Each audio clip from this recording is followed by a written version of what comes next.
Hey, well, welcome back to 996 The Howl. More signings for the Utah Hockey Club, and maybe the first ever NHL player that Utah has signed. I mean, the past few signings, if not all of them, have been minor league players. Sure, you might see them called up in some injury occurrences to the main squad, but Liam O'Brien, Spicy Tuna, as he presented himself to the Utah crowd back in April when the team had that meet and greet at the Delta Center. O'Brien got the crowd riled up. He had like his WWE entrance and moment, and I'm positive that got him 3 years, $3 million, $1 million each year.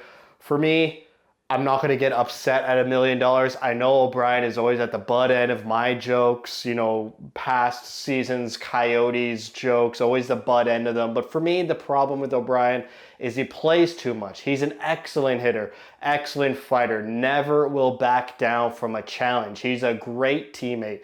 Everyone in the locker room loves him. There's so many good qualities with him. It's just on the ice, hockey, that fourth line role. Sure, every team needs that fighter. I'm not saying you don't need that fighter, but to play 75 games last season, that was a bit too much for me. I like this area. 40 games would be great, but the fact that he's on the team for $1 million, he's a fighter. He'll stand up for his teammates. I love it. Just a more punchier fourth line that could be threatening and score some goals, even though he had career highs last season, 5 goals, 9 assists, 14 points. Him and head coach Andre Tourigny have history in the junior leagues in Quebec. So, he's got familiarity with Andre Tourigny, and Bill Armstrong loves him as well. He was 14th in the league in hits amongst all forwards. He's 29 years old, Spicy Tuna. He got his paycheck.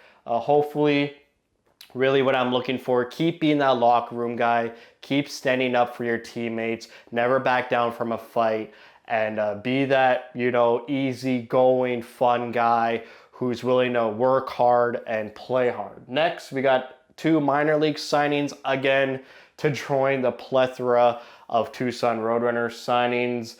Kolyachonok, I think I just said it the same thing there. 2 years, NHL league minimum in the minors for the Tucson Roadrunners. He gets $125,000. He got injured in the very first game he played for the Coyotes this past season, and that probably took him out for like half the season. And then he came back for the Coyotes near the end of the season, played 5 games, and got 1 goal, 3 assists for 4 points in those 5 games. Very under the radar. I'm excited we're keeping him, see what happens. He's pretty much a top pairing on the Roadrunners, so it doesn't hurt to just sign him and keep him in the minors and see what he progresses into. How did we acquire Kolyachonok?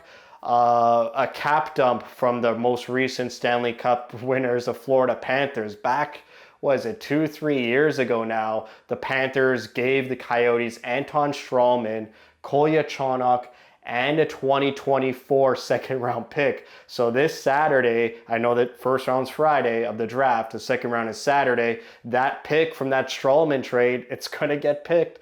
I mean, these trades from 3 years ago are paying dividends, and the Coyotes didn't really give up much. They gave up a 7th round pick. So basically for free, it was a pure cap dump by Florida and a masterclass by Bill Armstrong. Kolyachonok, 8 goals, 3 assists, 11 points in 36 games played with the Roadrunners last season.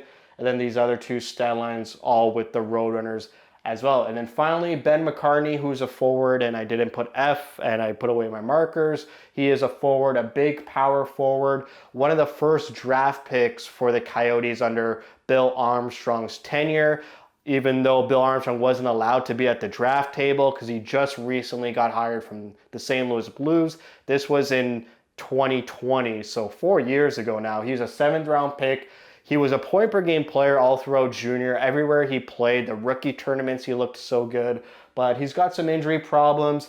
It's 72 games in the American Hockey League, and you can see he hasn't played a full season just yet. He gets 1 year NHL league minimum, $100,000 if he plays a whole season in Tucson with the Roadrunners.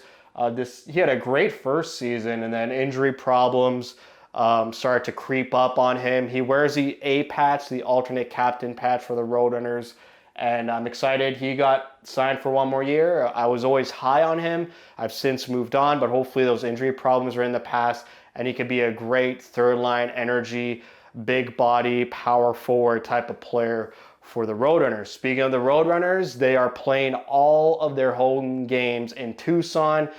You know, Alex Morello brashly said he wants all the games at Mullet Arena, and then they came to an agreement that only 6 games will be played at Mullet Arena in Tempe and the rest in Tucson. But now all games will be played in Tucson for the next season. What happens with the Roadrunners the season after this upcoming season? No idea. I understand there was some big news with the Coyotes this past week as well. I am going to do everything Utah free agency. Obviously, the draft comes before free agency. So draft, free agency, any trades, any signings. And then after that, once the dust is settled and we have a break, I'll make a video on Alex Morello losing the Arizona Coyotes. So that's it for me. Thank you for watching. If you'd like me to see, spread the word. And as always, thank you for your support.